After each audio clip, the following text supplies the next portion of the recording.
sebentar, yaitu pegang apa yang saya bilang, bukan apa yang Bapak Ibu lihat dari saya, tapi apa yang saya ucap. Ya, kita tes dulu ya. Oke. Mata,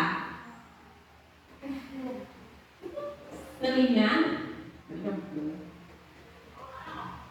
hidung, mata, Apa yang diucap? pegang apa yang saya ulang ya, Pegang apa yang saya ucap, bukan apa yang Bapak Ibu lihat. Oke.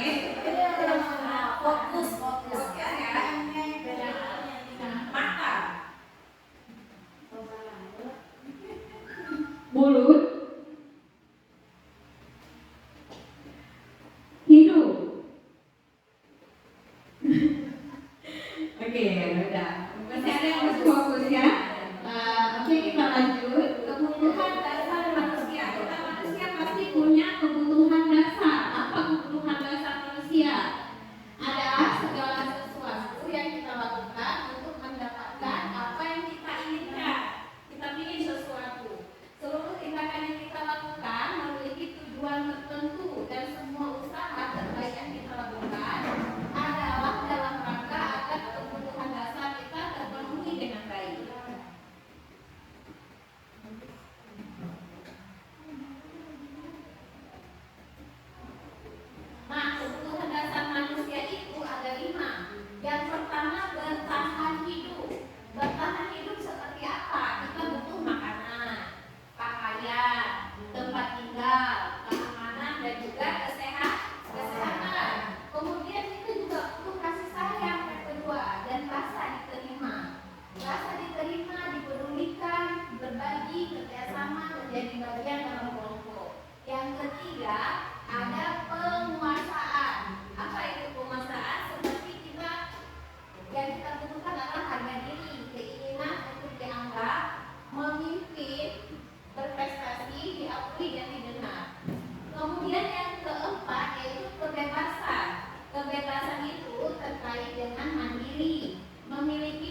Oke.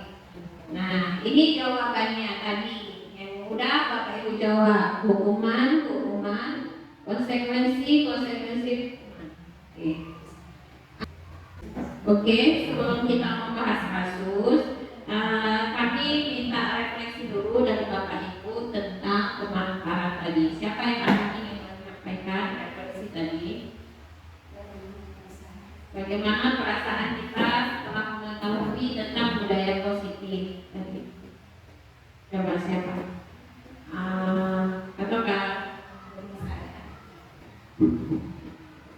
Baik, terima kasih Bu atas kesempatannya. Di sini saya mencoba untuk merefleksi ya dari apa yang sudah kita dengarkan tadi. Jadi yang saya tangkap di sini ada beberapa apa maksudnya perilaku manusia dan juga kebutuhan dasar manusia yang perlu kita terapkan sebagai guru. Jadi bisa kita lihat di anak itu dia kurangnya apa, kemudian dia kebutuhannya apa. Jadi ini sangat penting sekali untuk kami sebagai guru dan ini sangat bermanfaat. Dan saya pun baru tahu kali ini ternyata begitu 5 kebutuhan dasar manusia yang juga harus dipelajari oleh guru. Tadinya saya berpikir itu tugasnya psikolog. Ya, ternyata guru juga harus sangat paham dan itu kadang-kadang kita tidak paham. Kadang-kadang ketika ada anak marah di kelas ataupun anak berantem, kita langsung ngejudge ya, mesti memberikan hukuman. Ya, jadi hari ini kita menjadi lebih mengoreksi diri sendiri untuk lebih belajar lagi. Terima kasih. Terima kasih kepada Ibu Nisa. Selanjutnya adakah yang lagi ingin menambahkan? Bu Astriani atau Bu Siti?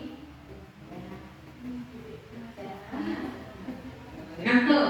Gimana? Perasaannya Bapak Ibu di sini setelah mengetahui ataupun mendengar pemaparan kami. mungkin sebelum kita mengetahui seperti kasus ya. Coba tuh ada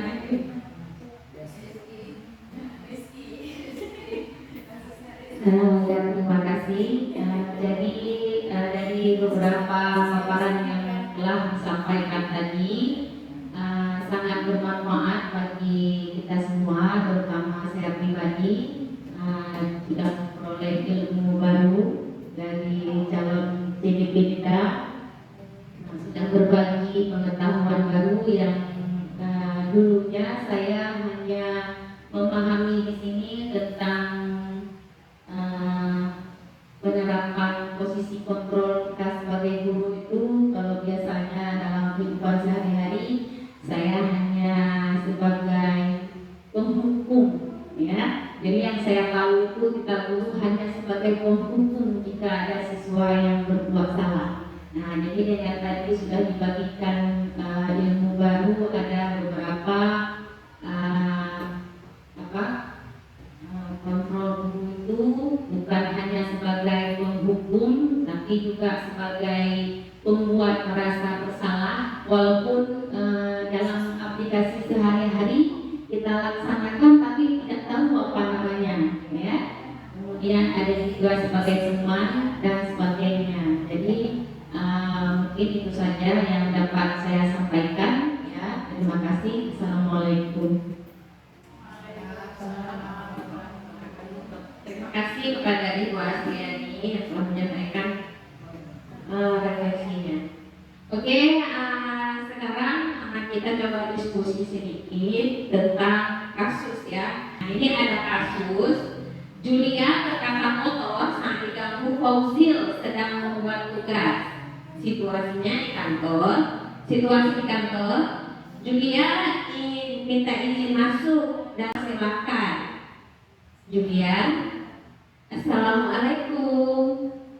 Gurunya jawab, Waalaikumsalam. Silakan duduk Julia. Julia, ya Bu. Gurunya, silakan kamu bercerita. Julia, tadinya saya kesal Bu. Saya diganggu belajar, padahal saya sedang sangat serius. Gurunya, apakah dengan mengeluarkan kata-kata solusinya? Tidak Bu, tadi saya keceplosan, saya tidak sengaja karena saya emosi. Terus dijawab gurunya, apakah kamu tahu mengeluarkan kata kotor itu tidak hanya dengan manusia saja kamu bermasalah, tetapi juga Allah membenci mendengarnya. Iya Bu. Gurunya, baik, Ibu tak ingin terus mengungkit kesalahanmu. Kamu sudah tahu kalau kamu salah. Kamu sudah tahu kalau kamu salah, bukan? Sekarang Ibu ingin mencari penyelesaian bersama-sama. Berpikir apa yang bisa kita lakukan untuk memperbaiki situasi ini. Kamu melakukan pasti punya alasan, bukan? Pasti kamu ingin diakui dan dihargai karena sedang membuat tugas, bukan? Dijawab Julia, ya Bu. Guru, sekarang mari kita bicara tentang keyakinan kelas dan keyakinan sekolah kita atau kesepakatan kelas kita. Apa yang kita percaya? Yang mana Julia belum tunjukkan? Dijawab Julia, kita harus saling dan saling menghargai satu dengan yang lainnya Bu. Kita tidak boleh berkata kotor di dalam kelas. Kita harus bersikap baik sama orang lain. Guru, kamu mengingat baik kesepakatan kelas dan keyakinan kelas kita. Apakah dengan mengeluarkan kata-kata kotor di depan guru, kamu menghargai dan menghormati orang lain? Tidak Bu. Sekarang apa yang bisa kamu lakukan untuk menyelesaikan masalah ini? Saya minta maaf Bu. Guru, minta maaf itu mudah, tapi bagaimana ke depannya? Julia, saya berjanji tidak mengulanginya lagi Bu. Guru, oke. Pegang janjimu, pegang janjimu ya, dan jangan ulangi lagi. Julia, iya Bu, makasih ya Bu. Guru, iya sama-sama. Sekarang silahkan masuk ke kelas lagi. Iya Bu. Menurut Bapak Ibu, posisi guru tadi itu menempatkannya di posisi mana? Posisi penghukum kah? Posisi teman? Posisi pemantau? Manajer atau pembuat merasa bersalah? Yang dilakukan Ibu tadi, kira-kira sudah benar atau belum ya?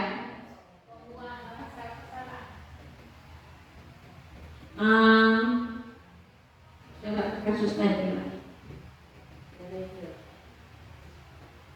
manajer atau membuat merasa bersalah. Tadi kalau membuat merasa bersalah, Ibu itu kira-kira dia kan memelas ke muridnya, terus dia pasti langsung kenapa sih kamu berkata kotor? Apakah kamu tidak malu? Ibu sebagai wali kelas, kamu nanti didengar orang, ibu yang malu nanti ditegur sama kepala sekolah, itu membuat merasa bersalah. Tapi kalau ini kayaknya manajer kayaknya ya, udah cocok kan. Memang posisi yang pas itu posisi manajer atau posisi pemantau, tapi kita nggak akan meloncat ke situ terus. Pasti kita dari penghukum, pembuat merasa bersalah, semuanya pasti ada pernah buat, termasuk saya sendiri ya. Saya sendiri pun pernah penghukum, pernah semua ada.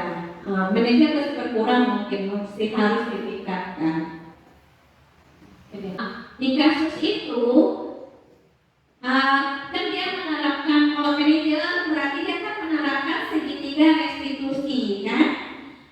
Segitiga restitusi tadi ada yang menstabilkan identitas, kemudian yang kedua memvalidasi masalah, yang ketiga sama menanyakan keyakinan kelas. Di kasus ini kira-kira yang manakah dia menstabilkan identitas, yang manakah memvalidasi kesalahan, dan yang mana yang masuk ke menanyakan keyakinan kelas?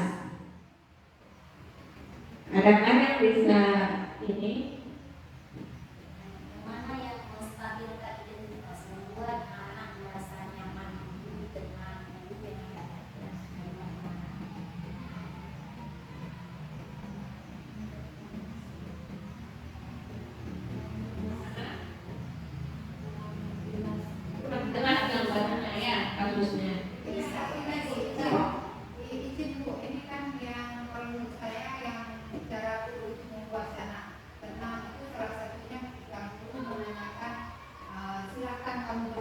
cerita itu awalnya.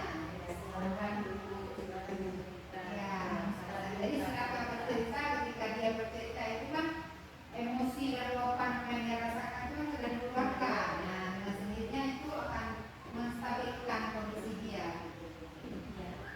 Selanjutnya yang memvalidasi kesalahan gimana? Dia menanyakan kesalahan yang tadi memvalidasi. Ini yang bagian ini apakah tahu mengeluarkan kata kotor itu tidak hanya dengan manusia saja kamu bermasalah, tapi juga Allah membenci. Jadi ketika dia sudah bercerita tadi dengan kata-kata kotor, guru memvalidasi kembali, mengiyakan kembali apa yang sudah dia ceritakan tadi. Nah, dari apakah itu juga termasuk, kemudian dari apakah dengan menggunakan kata-kata kotor solusinya. Nah, itu juga termasuk memvalidasi salah dia itu di mana menggunakan kata-kata kotor. Kemudian keyakinan kelas, menanyakan keyakinan kelas ada di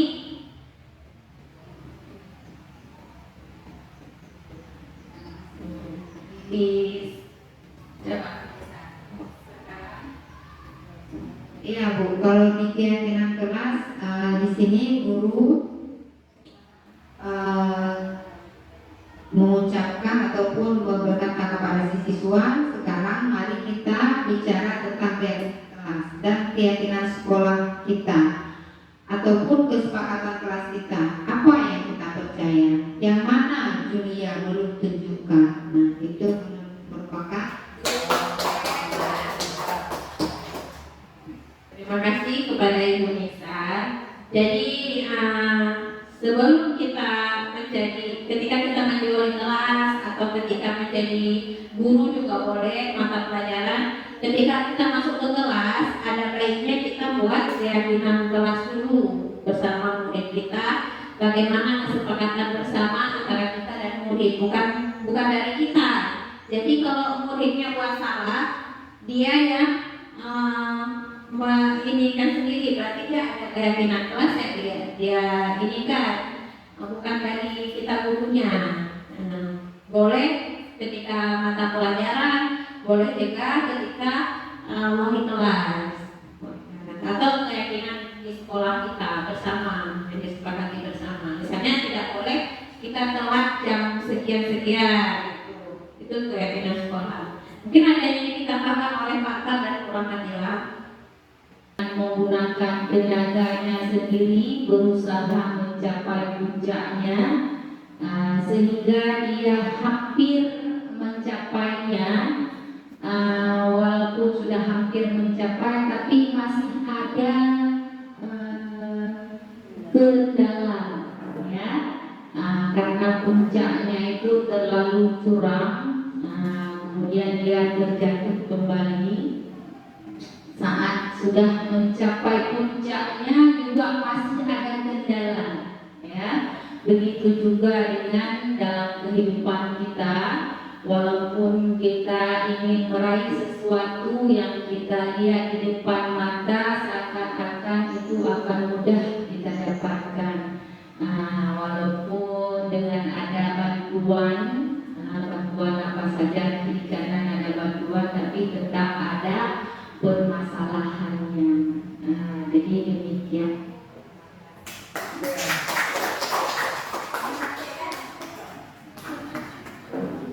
Terima kasih. Mungkin ada teman yang ingin menambahkan yang disampaikan Bu Asri tadi udah bagus ya. Itu sering terjadi dalam hidup kita. Kan orang yang sudah mencapai puncak kejayaan, puncak karirnya itu masih aja ada halangan. Kembali lagi ke disiplin positif, ke budaya positif. Jadi untuk mendapatkan kesuksesan itu kita harus menerapkan disiplin dulu dalam diri kita, baru kita bisa mendapatkan kesuksesan itu. Walaupun nanti ada godaan, ada rintangan, kalau kita yakin kita pasti mampu menyelesaikannya dengan restitusi tadi. Ada yang lain yang ingin menambahkan? Bu Sana, Bu Siti, Aisyah, Bu Hera, mungkin ada.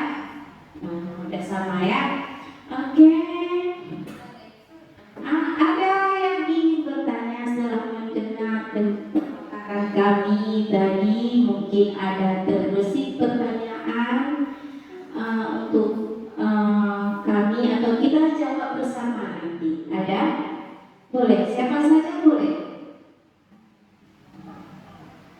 Fitri, dari bagus ya. Oke. Oke, baiklah. Terima kasih banyak karena sudah ikut berpartisipasi bersama kami CGP Angkatan 11 di sini, membantu kami untuk